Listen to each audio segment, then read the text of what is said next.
The Sacramento City Unified School District is heading toward a state and county takeover if it doesn't solve a budget deficit of at least $51 million. Thank you for joining us. I'm Alex Bell.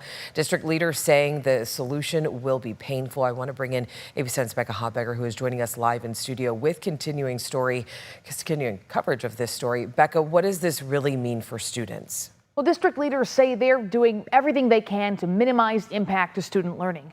But even the best case scenario to avoid a receivership and a so-called state takeover, well, that will come with some severe cuts. The timeline is crunched.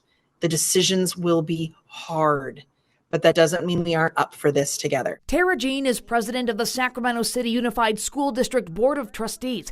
The district is facing a deficit for this current school year of at least $51 million, according to a district report published in December, and a deficit the year after that. The exact and most updated numbers will be presented to board members at their Thursday meeting. So we're now sitting here going, it's February. We have to cut millions of dollars for this school year, and we're not sure what that number is, and millions for next school year, and we don't know what that number is, and we're in the middle of budget development, and the reduction in force process has a March 15th deadline.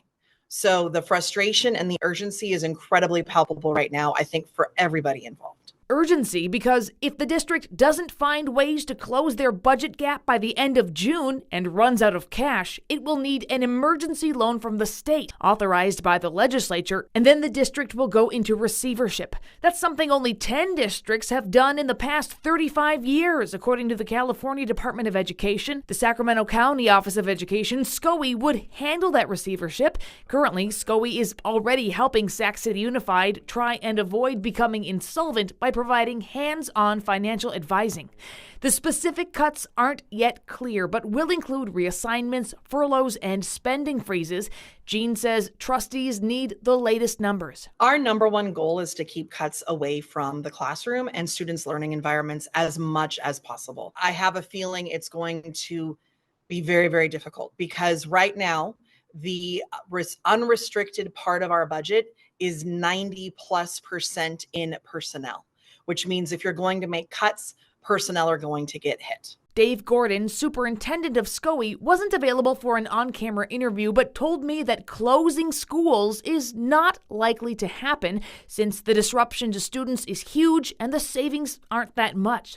He also said going into receivership is an extreme worst-case scenario he and everyone involved want to avoid, in which the district superintendent would be removed, the board of trustees would lose their authority, and he and state leaders would agree on an appointed trustee to lead the district until it recovers financially, a process that could take years. I asked Jean, who has been on the board for 3 years, how did the district get here? I am convinced this is a system where no one person is at fault, and there are no excuses for where we are, but there are reasons. And by looking at those reasons and saying, how do we start changing that? And by looking at the roles each of us play and say, how does each one of us get better in our roles? I believe we can work through this together. She says the board is moving forward transparently and with a data-centered approach.